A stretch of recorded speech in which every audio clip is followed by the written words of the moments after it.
What is going on, everybody, and welcome back to Shooting the Shit Uncensored. I am your host, the dad bod god, the ball, the beard, and the fucking beautiful Piers Austin. And tonight I have an amazing guest, the OG original Mr. Robbie Zucco, and I am ecstatic to have him on again. The last time we had him on, we had an amazing conversation, and this time is not going to disappoint. But guys, before we get into the show, I want to take a quick pause for the cause, if I can, because you know I will, to thank some of those amazing sponsors that help us keep the lights on up in this bitch. First up is healthvape.com. If you're one of those filthy cigarette smokers, those vapors, put them down, put the weed down.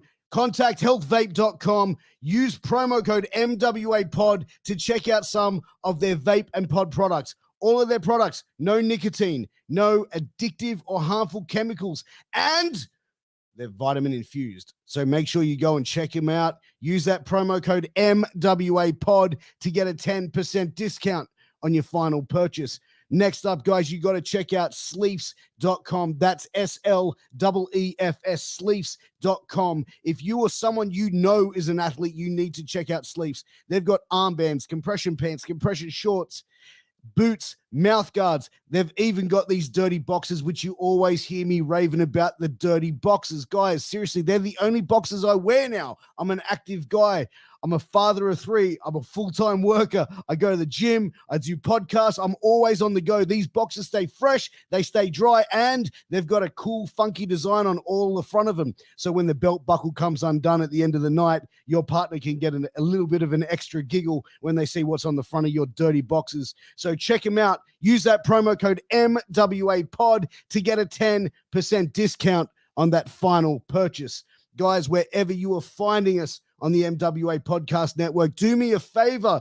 Please hit that subscribe button, hit that share, hit that like, hit that bell, leave a comment, all of that good shit. If you're finding us on a podcast platform, leave me a 5-star review, please, because it helps us out tremendously. But guys, without further ado, I'm going to be bringing out my guest very soon. It is Mr. Robbie Zucco.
What's going on, brother? Good to see you again. Good to see you, brother. How are you? I'm good. The original greaser, Mr. Robbie Zucco, back for part 2 finally, man. I'm glad we could make this happen. Yeah, it's going to be good. It's going to be good. Thank you for having me. Man, it's good. It was good to see you at EWA show the last time I saw you a couple of weeks back, man. You look like you stayed in shape during the lockdown and that sort of process, man. Good on you. Yeah, dad bod shape. See, look, got the dad bod happening and everything. Yeah, drinking my wine. Did you bring some wine tonight? I'm actually drinking a gin and tonic, man, tonight. There you go. Beautiful. Lovely sissy drink. It's good. Good. Says the guy drinking wine out of it.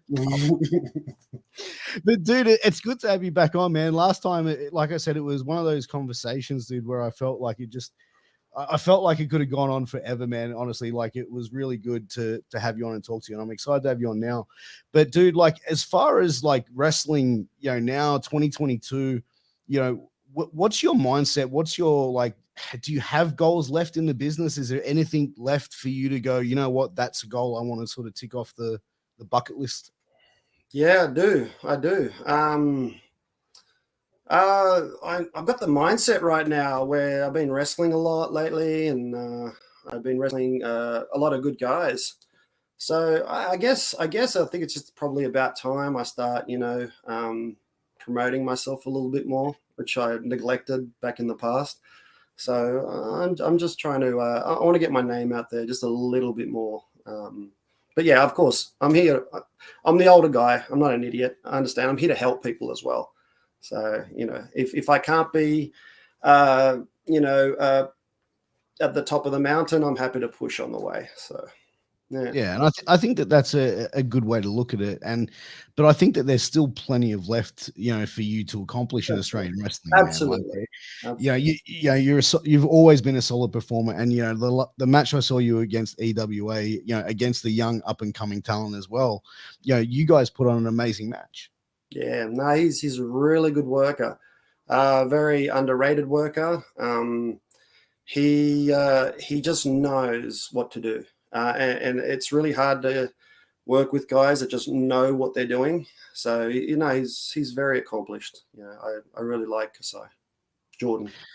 You mentioned in the past that you failed to promote yourself. Was that something that you just didn't see necessary at the time, or was it just something you didn't completely understand the social media aspect? Because social media sort of came and just sort of skyrocketed the world, really. Right. And I never got into that. And that was a big issue. So I didn't really promote myself. I didn't go on Instagram a hell of a lot. I did a little bit. I'm not very good at it.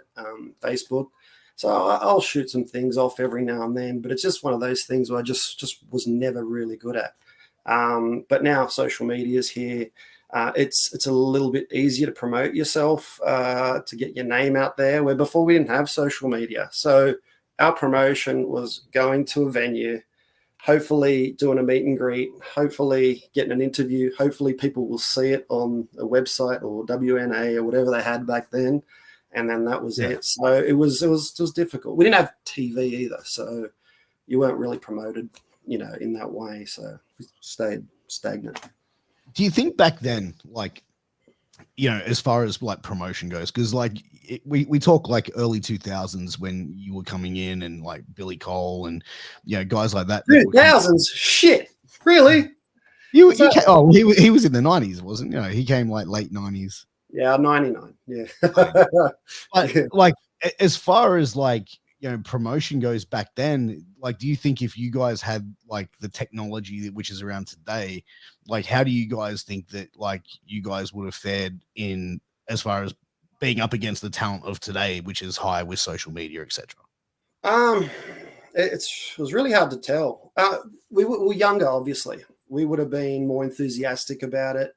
Yeah, would have been more driven. But you get to a certain age where, and I've seen it with a lot of guys, especially now, really good quality guys. They're about 30-ish or so, and they're top guys, and they're giving up. They just had enough. They're not going anywhere with it, or they feel that they're not, even though it's a continual thing. It doesn't mean you have to get booked at the top company.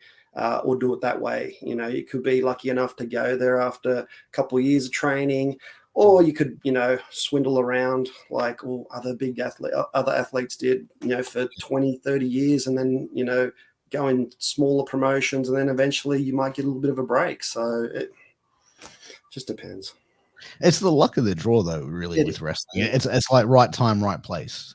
It is. And look, you do need to have, you got to be on your game when the time is right. So when they look at you, you're doing a tryout or whatever you're doing, you got the eyes on you. So you need to be on your game. So, yeah. And also, need to know how to politic as well to a certain degree, I'm sure. Yeah. Yeah. Politicking is the unfortunate part about it. But, if you're genuinely respectful, it's not really politic. You know what I mean? It's not political. Yeah. It's you be genuine. You give constructive criticism. You don't. It's not like the old days where you blast someone and you get heat and then you never get booked again. You know what I mean? Yeah. You just don't do that. I think it's a different time now. It's different. It's a cupcake society, man. It's a cupcake society. But that's the thing, man. I can remember training with boxing coaches and stuff like that, and being yelled at and called a pussy. Get up, you fucking, and all sorts of shit. But it was I still had like, it was always like, man, I really respect this guy. Like, you know what I mean? It was never like, wow, this guy's an asshole. Yeah, exactly. Yeah, but that's, I guess that's their way of pushing people. You know what I mean? Pushing people to get better, pushing people to get tougher. It's just like the business. You know, you got those tough people, the tough trainers that still do that. And then you got, you know, the softer ones that, you know, can communicate, you know, differently. It depends. Depends if they respect you enough to listen to you. You know, so but I think like, and correct me if I'm wrong, but being a trainer, you have to really be able to communicate with people from like all different types of walks of life. You know what I mean? People that different personalities, different quirks. Oh God, yeah, no, definitely. You're going to deal with all sorts, especially in this business. You know, and I have. Have you ever thought about like opening a training school or a gym? Yeah. I get asked all the time. I would love to. I got to see the financial benefit as well, even though the mentally it's there. You gotta make it worthwhile for yourself, for everybody. I wouldn't run a promotion though, but I'd love to start a school. Don't know when. Maybe. Yeah, I think promotion would be one of the harder things to run in the business, but the training school, I think, because you're around that sort of like the young eagerness of people willing to learn, wanting to break into the business. I think that would be refreshing, but also be like light another spark under you yourself of being like the guy who's been the 20-year veteran to going, okay, no worries. Like I can find this passion and this excitement in the business, having these young guys around. 100%. But yeah, I don't look at it as being that veteran. Everyone says that to me, and I really go, am I that guy? I really don't look at it as being that guy. But I understand because I've been in the business for how long, and I'm just, who's that? Hello. Facebook user, we can't see who you are, so click the link above or go over to our YouTube channel and we'll see your name pop up. So definitely go over it. So, yeah, but they love Robbie. What were they saying? They said, woohoo, we love Robbie. Oh, I love you too. You are female, right? But, you know, like that's the whole thing where I think, you know, wrestling is now. Like I was talking to, you know, Mega, who does a podcast on one of our channels, one of our shows here. And he was telling me he was backstage at AEW and he said that, hey, Josh, but he was telling me that. Hey, Josh. But he was telling me that backstage, one of the agents told him that none of the younger talent go up to guys like Tully Blanchard or Arn Anderson or anything like that or ask for advice. And he's like, the producer was like, it blows my fucking mind that these young guys have this opportunity. I have no idea why they don't do that. I'd be on it all the time. If I was in AEW or somewhere else, I would go to the veteran, ask them questions, pester them. If I was in the major leagues, I would be pestering, you know, all the time questions. I'll be breaking their balls. I'll be asking certain questions. What do I need to do? How can I do this to improve? What can I do to draw money? How should I react to this? You know, what did you used to do? You know, so you just always, you're there to learn. You know what I mean? You're there to, the more you ask those guys, especially those guys, they'll know all this small stuff that never really gets taught, and it will help, you know, when you're putting your package together as a wrestler. So I don't know why they don't ask. I really don't.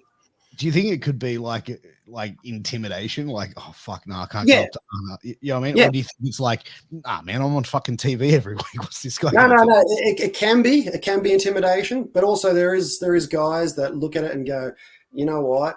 It's a different world now. I've spoken to this guy. But yeah, well, that kind of bothers me that people don't ask. I love it. People ask me all the time, and I'll give whatever feedback I can, you know. But I try and see it from the best of both worlds, the way it is now, the way it was back then, what you can do to incorporate, what looks good, what doesn't look good, you know, what's the shits, what's not. So. But I think as well, like, you know, every generation, I think, is not going to be understood by the generation previous. You know what I mean? Like, you hear stories of guys from the 90s where veterans are saying, hey, slow down, kid. And now you see guys like the Young Bucks and stuff like that. And there's wrestlers out there going, oh, look at these guys. They're killing I mean, essentially, again, killing the business. And it's stuff that was said to them 20, 30 years prior. And I find it just fucking hilarious. Yeah, no, it's true. It's true. But when I look at those old school guys, but I don't necessarily see that the first thing I want to do is just slow it down. You know, everyone thinks, oh, slow it down. It's not always like that. It's just the small intricate details that they mentally have that they used to use on a regular basis that we don't.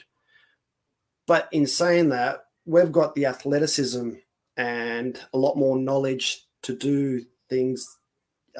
We don't know where to start and finish with it. You know what I mean? There's just so much of it now. So that's why we're in that. You know, I think Undertaker, it was like the perfect example, or Shawn, of incorporating the old school with the modern day type of wrestling, speed it up, you know, slow it down at times. I think they understood you got to incorporate both, you know, which is what I try and do as well. I try and, if I'm wrestling such and such, I'll try and do what you want to do as well. I'm going to add some of my stuff in, and, you know, hopefully it'll be a good match. You know, we'll see. So.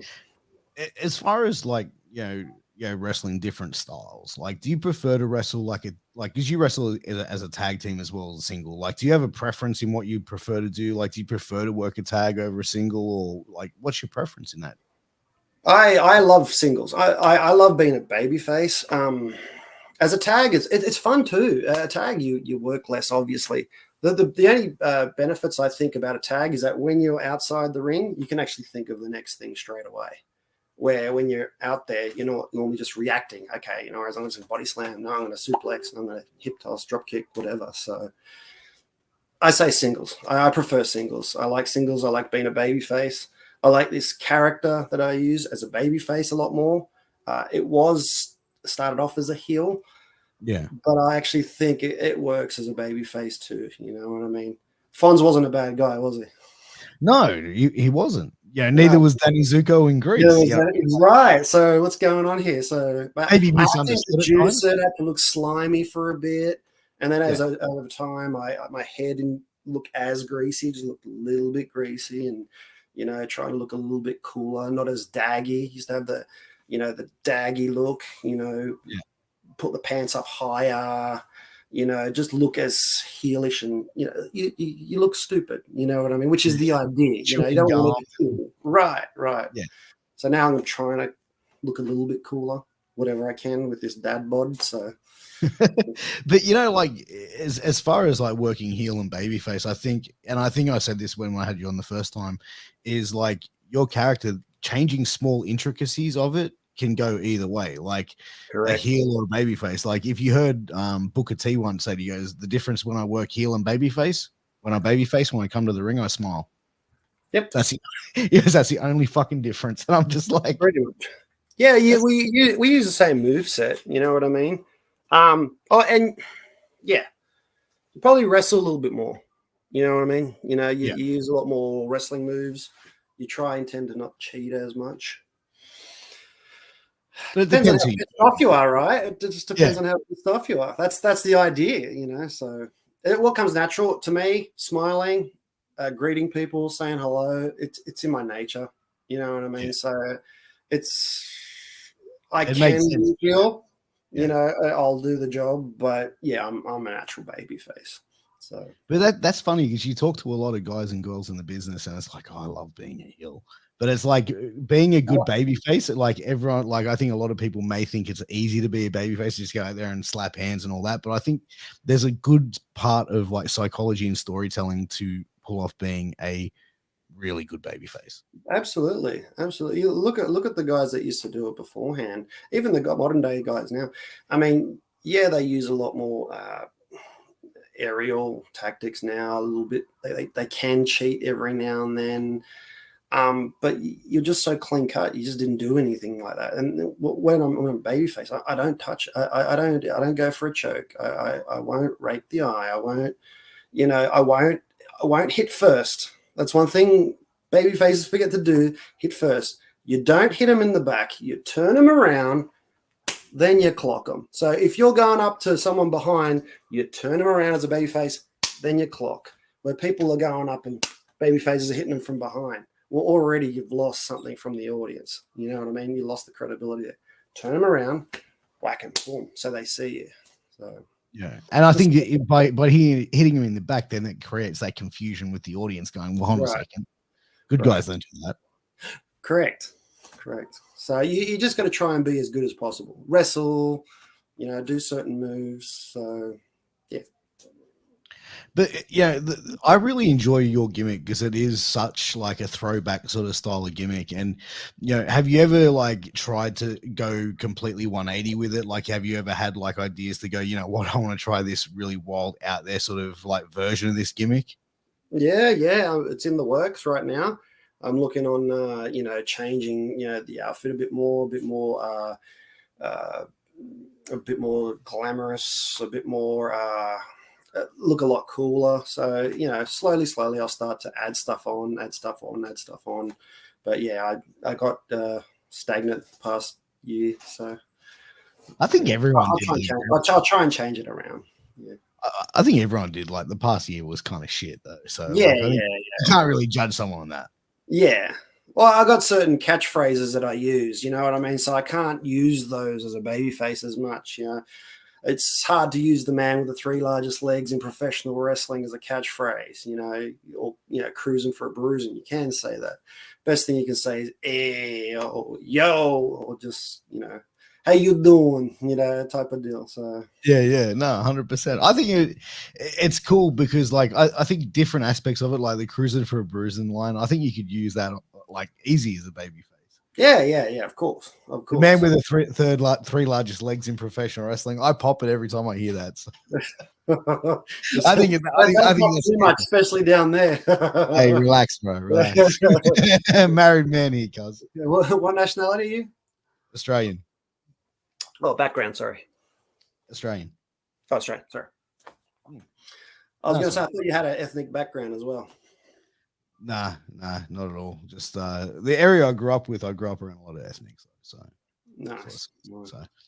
But yeah, man. But as far as this year going, like, what's is there promotions out there? Is there something that you want to accomplish this year in wrestling? I've got the mentality right now that every show that I'm going to do, I'm just going to give it all. I didn't have that for a long time. What I want to accomplish, I don't know. I know that, I'm still doing shows for, IWA. I'm still doing shows for rock and roll, still doing shows for Sammy's AWE, and of course, Osama's Fed. So that's up and coming. That's new. That's great. We drew 530 people first show. We did pretty well. We had a lot of people there that weren't wrestling fans, which was great. So it attracted a new audience. The promoter, the promotion, the way it was done, totally different. So it opened up a lot of eyes, especially us wrestlers, of the way it can be promoted. They've gone more the boxing type of style of promoting, where they sell off certain tables to sponsors and whatnot. So, and the prizes were ridiculous. Do you remember the prizes? Yeah, championship belts, holidays. I think that was a holiday. Third prize $500. First prize $10,000 in new coin. So that was pretty crazy. So look, I had a lot of fun at that promotion though. It was fun. It was very well organized. And look, it's different. It's lit a fire under our ass. So hopefully we'll see where it goes. I've never done like a semi film before. They filmed us. They gave us a little semi film that they wanted to do, and it was quite interesting. And it was kind of like a small horror thing with a greaser and a ninja. So I thought really well done too. It was. I've never done it before. I'm not an actor either, so I don't expect to get an Academy Award, maybe a Razzie. But fucking, it was fun. It was real fun. We put in the hard work with it, and yeah, it was one of those things where, you know what? It's not exactly wrestling, but it's different and it's kind of cool. So hopefully they'll maintain that. They'll bring something else out like that, and they'll start adding stuff on. Like I said, it's a new company. They're going to be a lot of teething issues. You just got to give it a chance. So, and you're doing a commentary there, which is good. So I am. So it's it was a great opportunity that Osama gave me to go in there and to be able to call that amazing show and in front of, as you said, 530 people and the crowd was electric. They were into the show. It wasn't like people sitting in their hands. Considering they weren't a wrestling crowd. Excuse me. No, you're right. Yeah, no, I completely agree with you. I think that was an exciting night. Like it was full of energy, full of emotion as well. Like a lot of guys were really invested into making sure that night it was a success, and I definitely think that it was. Yeah, I mean, look, just backstage, just everybody was just really pumped, ready to go, wanting to do something. Sorry, you have to see it. That's right. Yeah, no, I agree. And everyone had a positive attitude. There was no real egos there or any like. No, just me. I don't have an ego. You did. I mean, you didn't have an ego, but you did have your own private dressing room with 5,000 green M&Ms. Was it or no? I just had all the food. That's all. That's right. I was wondering where that was when I came backstage for Gator. One thing I can't stand about dressing rooms is having your own. I believe we dress with the boys, with everybody, the girls, whatnot. We're family. We're there to, be professional. We're there to have fun. We're there to put on a show. You got to remember, people are paying, and I think it's just time that pro wrestling, which probably won't change, anytime in the near future, but it needs to, is the word professional needs to be incorporated in it. So everything has to be professional. That means extra effort. So when you go to a theater play, right, you enjoy a theater play. Yeah, it's, it's semi-professional, but everything looks great. They go out and they work their ass off. They audition. They do, you know what I mean? It's a show. You got to give people their money's worth. You really do. And put your body on the line, really got to try. Yeah, absolutely. And I think that it's, going out there and putting on a safe and believable match for the audience is probably the most important thing. Because as soon as you lose that audience, it's very, very hard for performers to get them back. Yeah. And look, I believe the show is what it is. It's a show. It's going to be entertaining. It can't just be straight wrestling. It's going to have a bit of that. It's going to have a bit of, a bit of comedy, a bit of, just it's going to have overall entertainment. If it was me and I had a promotion, I would have put in, dancers. I would have put in, cars, motorcycles, balloons, jumping cut, you name it. I would have just added so much other stuff. But because I understand, like, it's a performance, it's a spectacle. That's what you're trying to do. So, and I think if you put different styles of wrestling as well, it becomes a small sport of wrestling. So it's like, like if you've got an old school match happening here, then you've got like a high flying lucha match, and then you've got maybe a little bit more of a violent, hardcore death match maybe happening over here. Then you've got, like then the person who comes for the comedy, or the person who comes for the, technical wrestling or the chain wrestling, see some high flying, goes, holy shit, I didn't know that guy, or I didn't know that girl, or whatever. And it's like that, then they're invested in more parts of the show, and your fans then grow within your fan base. Correct. And that's what it is. It's entertainment. So the whole thing from start to finish, it's a show. So when I'm there, I watch the matches, I look at majority of the matches, make sure that we're not duplicating anything. And also too, from the moment I walk out, the entrance music to the actual match to when I leave, that's the match, not just what's happening in the ring, because it's the whole entertainment side of things. And people forget that. People walk to the ring all like very generic, and they're too scared to let loose out there. You know what I mean? Just go out there, have a good time. That's the problem. People don't have a good time. They get nervous, they get anxiety, they get the jitters, but they really need to start getting a grip on it and actually start going out there and just performing, having a good time. But is that like an experience thing for a lot of guys, do you think? And girls, I should say. Yeah.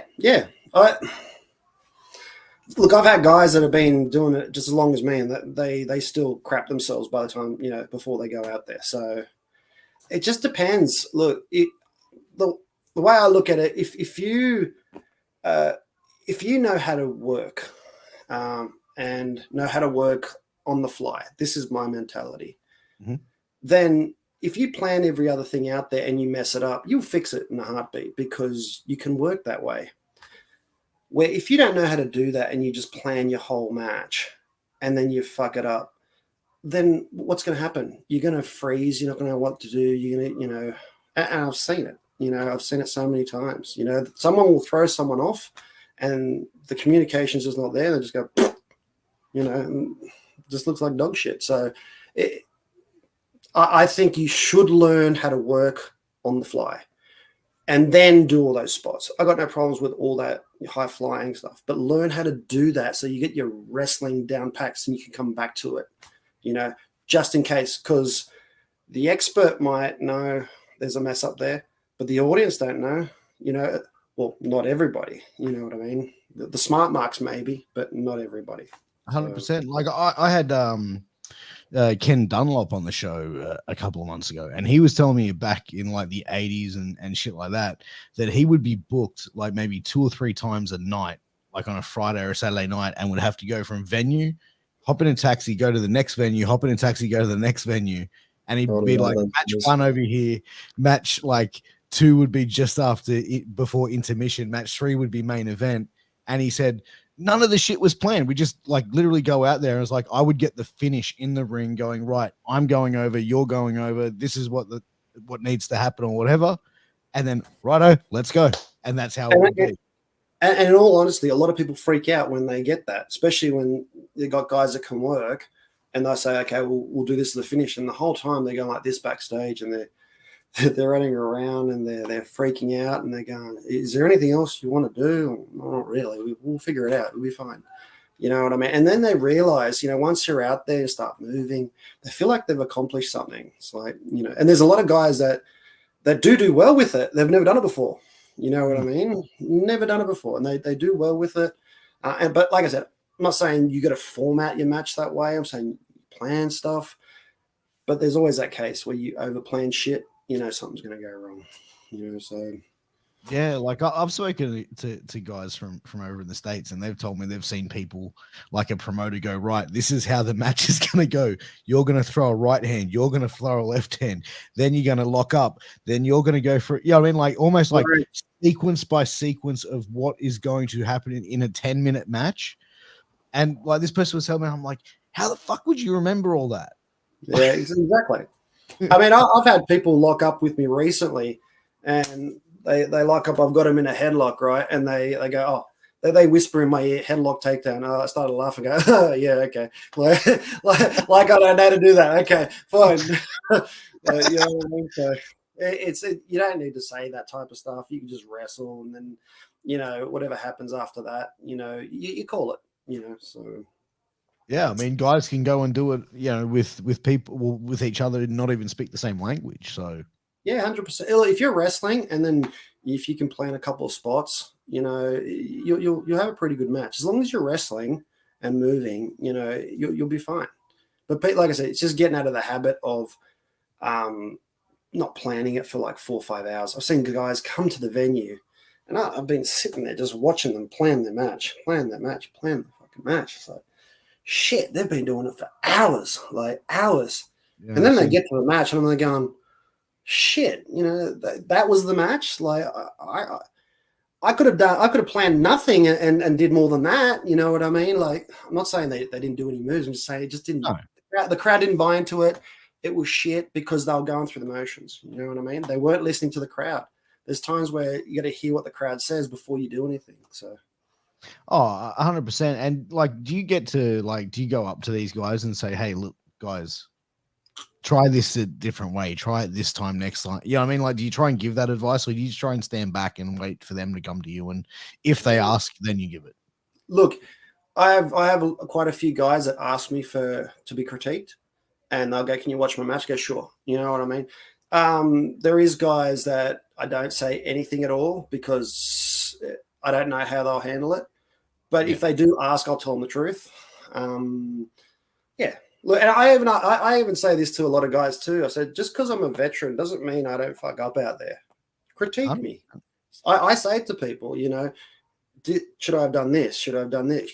What could I have done here? Because, you know, if I'm getting lazy, you know what I mean? Okay, I got to start working on my, you know, start working a bit harder to do stuff. So, am I hitting right? Did it look shit? You know, I want to be critiqued.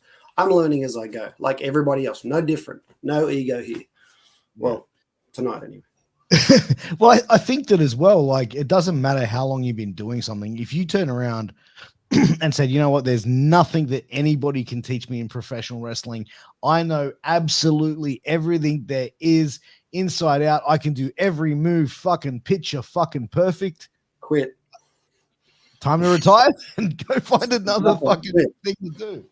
Quit. Yeah. No, there's nobody. That's one thing. There's nobody that can do everything like that, you know. But there's people that are close. You know what I mean? There's people that are close. But that's the thing. One thing that bothers me a lot too is when you have somebody that works against a person that has a name, a person that has a reputation, a person that's been there, done that, and they shit their bricks. They shit the bed. They walk around, say what I'm going to do. And there's times where I've spoken to them and said, what's the matter? Oh, I'm wrestling such and such tonight. It's, you know, it's a big deal for me. And, you know, you want to slap them across the fucking head and say, hey, dude, you're here. You're a professional wrestler. You are a wrestler. You're just bodies. You know what I mean? Go out there, perform. Do what you do. Don't try and do extra if you can't do it. You know what I mean? Just do what you're capable of and you'll be fine. You know, you got picked to do that match for a reason, not because you were shit.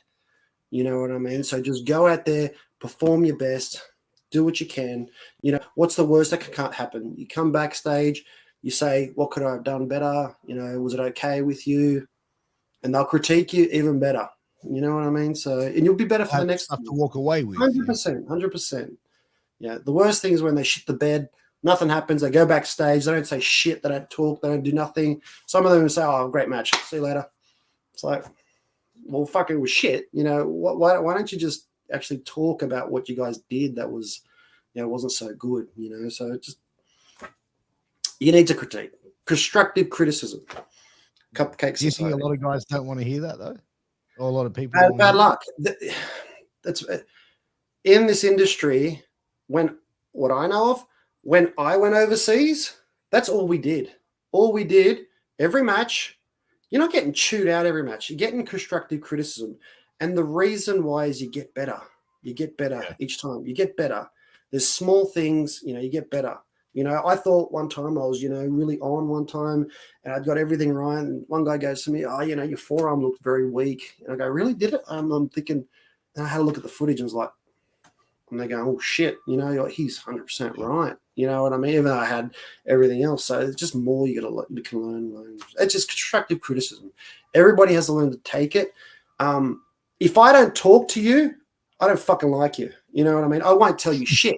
You know, but if I'm telling you this stuff, it means I actually give a shit about you. So they need to take that perspective as a whole. They need to know that, hey, I'm here for you. I'm telling you what you can improve on. If you don't want to take it, that's fair enough. If you want to be a baby and crawl up in a corner and, you know, be that person, then that's fine.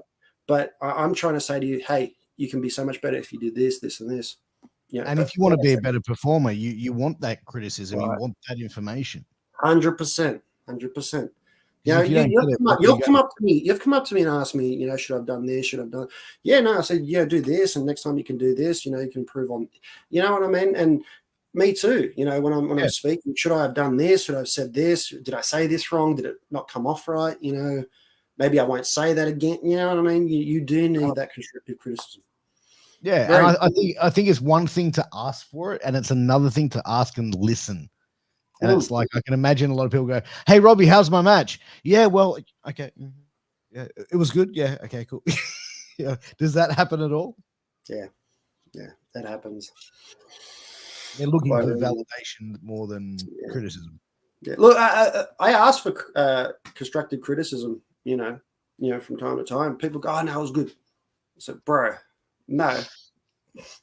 I said, "No, I need to know I need to know. I want to know, how was my drop kick? How's my movement? Did I look like an old man? Did I move what? You know what I mean? You need to know this. Yeah. Should I be doing it? Am I wasting my time? Because I enjoy it. You know what I mean? It's a passion. Yeah, if it's 100%. inside you enjoy it, and you want to be good at it. And you know what? You know what's interesting is, like, I got told by guys that trained with Tyson was he would have a lot of hangers around back in the day, and like especially at the gym when he was sparring, training, and stuff like that. And sometimes on purpose, he would like throw an uppercut or throw a punch, or like just it would be off form, like it would just be off, right? And he'd go up and go, "Hey, what'd you guys think of that? Like, how'd it go? Oh yeah, you're the man, Mike. You're the man." And then he'd come back to the train and go, "Get the fucking guys out." The fuck out of him. The guy that goes, "Hey man, you dropped that right, or you dropped the left when you came through." Those are the guys he was like, "All right, you stay." Yeah, he had a few yes men. You know what I mean? But look, you don't go out there to hurt their feelings, but you go there and improve your show. You know what I mean? And that's what we're here for. We're here to enjoy ourselves, improve the show, help guys if they want to make it further. It depends. If people just want to have a good time, fair enough. But you're still having a show. Let's not have a shit show.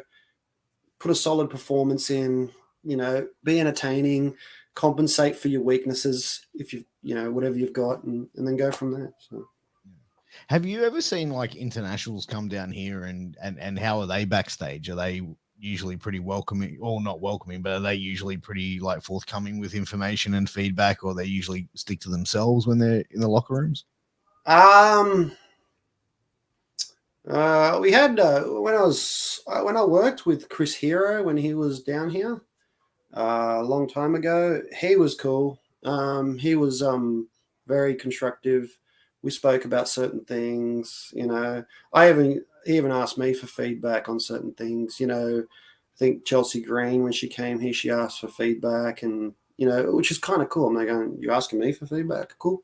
I did watch it, but you could have done this, and I liked when you guys did this, and I think when Ryback, Carlito, they didn't watch anything. They just in the dressing room. Paycheck. Right. That's gonna happen though, right? Right. That's gonna happen. They were very good to be around. You know what I mean? They're good people. But they're there to go there, do their job. It's not always their job to critique people. It's not always their job to help. Yeah, that's my choice because I want to help people. You know what I mean? Because I love the business. It doesn't have to. You can't fault them if they don't want to be that person. You know what I mean? Because it's not part of it. Well, it's a personality thing as well. Like some people just don't have that in their personality or they're just completely blunt where they go, "Yeah, your match wasn't good. This is why." and I mean, when you lay it out to people like that, sometimes people go, "Okay, good. I take that and I completely understand where you're coming from." Or they tell you like, "Holy shit, they just basically shit all over my fucking match. I can't do this." You know what I mean? Like it can go one or two ways. And it's how you take it, right? So if there's shit all over your match, rewatch the match and go, "Okay, that forearm was shit. I could see where that drop kick was. Look at the way I shot him off. It was sloppy. The body slam nearly fucking dropped him on his head." It's like then you go through it and you go, "He was 100% right. I need to fucking up my game." You know what I mean? And that's what you got to do. If you're a learner, you don't always have the learners. If you're a person, fucking cut your ego off. You know what I mean? Even people that haven't been in the business or just watched a certain match, I still go, "Okay, did you say that I did something?" He goes, "Yeah, you missed this, and it looked like you missed this punch." I said, "You're 100% right. I did." You know what I mean? I missed the guy completely. You know what I mean? So, but that can happen in like in a boxing fight and anything. Like you throw a punch and it not connect. Yeah. But if he sells it, then it's a different story. Yeah. But what I'm trying to say is that you can go to the person that doesn't have that much knowledge, but if they see it and they pull you up on it, you go, "You know what? You're right. I'll try and fix that." You know what I mean? You got to have that learning mentality. When you're in this business. Did you always have that mentality? Because I'd find it hard for a lot of guys to get critiqued by like people on the other side of the guardrail, people like that are fans of the business. Like, were you always had that like think mindset of going, be open to every bit of criticism you get, no matter who it's from? More as I got older, yeah. When I was younger, I didn't pay attention to a hell of a lot besides my peers. Because I didn't know the business as much. I didn't understand it as much. But then when you get older and a little bit wiser, you start to understand that, you know what, it's probably best you just get the overall picture and, don't be that guy. I don't listen to that guy who knows shit. Okay, well, he might not know anything, but he knows that one thing that I fucked up on. You know what I mean? So So as it comes with time. It's not always, I can't expect the person that starts training to start knowing all this stuff. No. And you know what I think as well, like there's a lot that goes into wrestling, not just stuff that goes into the ring or character, but it's like how you also like present yourself, how you interact with other people, how you communicate. Cheers, brother. But I think that there's so much that goes into it. And, when you would like, have you seen guys like and had to pull guys aside and say, hey man, this is kind of like how you behave back in a dressing room, or is everyone usually pretty chill? No, there has been people I've pulled aside and told them we got to work on etiquette here, attitude. That there has been a lot of quite a few, and there has been some that have actually come to the party and some that haven't. It's like, you're talented, but you're not going to go nowhere because of the way you are, the way you conduct yourself. You can clearly see you're not getting booked in certain places. But there's certain individuals that now are getting booked in certain places because the respect thing is there. They can work. They're great workers. They just got to be guided mentally as well. But it comes with time, maturity. Yeah, you know 100%. What I mean? People get heated into certain things. People have different views. People are totally what's the word I'm looking for? They're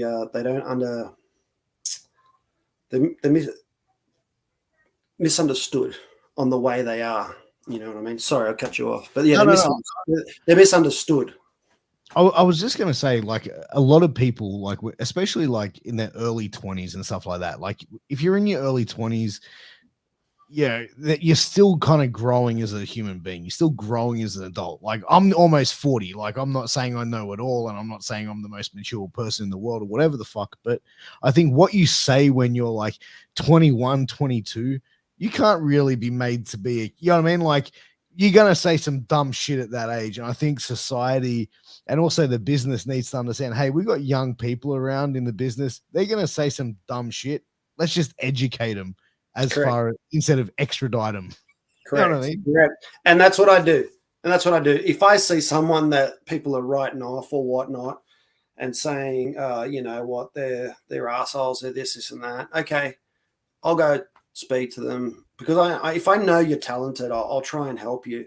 And if I know you're wasting your shit away, I don't want you to do that. You know what I mean? I want you to, man, I need you to, you get along, you change your attitude, and quite a few guys have, not everybody, but quite a few guys have. And that's what you got to try and do. You know what I mean? Because I hate seeing wasted talent. You know what I mean? I really do. I can't stand seeing wasted talent. And plus, you want, like, when you go to wrestle, you want it to be enjoyable as well. Like, people do it because it's fun. You know what I mean? Like, indie wrestling, no one's doing it because they're getting paid millions of dollars or anything like that. It's because they love the business. And when you go to a show, you want to enjoy it. You don't want to feel tense and all that bullshit. Correct. So, no, you're 100% right. You're 100%. But also, too, you just mentioned indie wrestling. I don't look at it as indie wrestling. See, when all the other promotions were around back in the day, was that called indie wrestling? You know what I mean? Probably not. It was just wrestling, really. Wrestling, right? So how did we get to that bit? You know what I mean? How? We got to get out of that habit of thinking, okay, it's just indie wrestling. You know what I mean? I know you got to have TV and whatnot, but if you conduct yourself professionally, you wrestle professionally, your show's a professional show. It's not really indie. You know what I mean? It's just the wording of it. So I think people in that mentality where it's indie wrestling. Someone mentioned indie style wrestling. I don't know what the fuck that is. You know what I mean? I have no idea. You know, you can tell me if you know. I'd probably say indie style of wrestling is kind of like the fast paced, like just boom, boom, boom, spot after spot after spot, just back and forth, you know what I mean? Not a great deal of selling to a certain extent, but just a showcase of move after move after move, lots of super kicks. So would you say that's amateur? Like not amateur wrestling? Is it amateur? Is it not professional? No, I think it's professional because the athletes, what they're doing is pretty cool. So really shouldn't be called indie. No, I don't think it should be called indie. I don't know what you would really call it. I think, I don't know. To me, I'm more of an old school fan. Like I want to know, like, see what's happening in the ring is like for me to get taken away and believe in that moment of what I'm watching. You know what I mean? Like it has to, because I think pro wrestling is the coolest fucking thing in the world. It's great. But bad pro wrestling is bad pro wrestling. You know what I mean? Like bad work or things that don't make sense to me. It's like, that's not enjoyable. Yeah. I still get shits and giggles out of that type of stuff too. Whenever I see someone fuck up, I always crack myself. I always, people get really, fuck, I fucked up that. I'm in stitches when I see somebody, hit somebody or fuck something up or, it just looks like shit. I get these, I just laugh like my head off. So but that can happen in a fight on the street with two drunk dudes. Like, 100%. you know what I mean? Like, not every punch lands. Not every punch has to look great technique. It's like no, you can only throw as good as you can. You see these UFC fighters or in MMA, when they're throwing, sometimes you're going, like, are they really trained athletes? They are, of course, but sometimes they're just exhausted. You know what I mean? So there's no reason why you can't you can't put that into your matches. You know what I mean? Just acting exhausted like that, or when you throw like that, there's a reason you're actually freaking tired. You know what I mean? So. And in a way, that's a form of selling as well. You can't have the same fucking punch with the same, same speed, same velocity, same power from the start to the finish. And that's what people go, but the punch right at the end was sloppy. Well, you know what? They're just gone like a Broadway and they're fucking tired. Of course their punches are shit. You know what I mean? Just so. But you know what I find funny? And I used to pop for this as a kid when, like, Hogan would be in a chokehold or like a rear naked chin lock or some shit like that. And then it would get to the 1, 2, and then it'd be like, and then he gets up and he starts hulking up. I'm like, so like my first thing was, so why didn't he do that from the start? Like, I get now psychology and stuff. I'm like, I always went, but why didn't he just break out of it if he had all this energy to start with? Like, what was the point of this exercise? Exactly. It was just, it's entertainment. That's exactly why. But as I said, for me being a 5-year-old kid, it fucking popped me, and that's what it was supposed to do. Yeah. What works better? You just getting out straight away, going, or you going. Yeah, 100%. It's the build up. It's the entire build. It keeps the audience on the feet. Is he going to lose? Is he going to go out? But look, man, we're almost at that 1 hour mark again, dude. And, I think this is crazy. I think that we've done the first show. We've done the second show. We're going to have to do a third somewhere down the line. Third, let's do it. Round 3, baby. You know what? You'll be the first 5-time guest just so you can do the Booker T thing.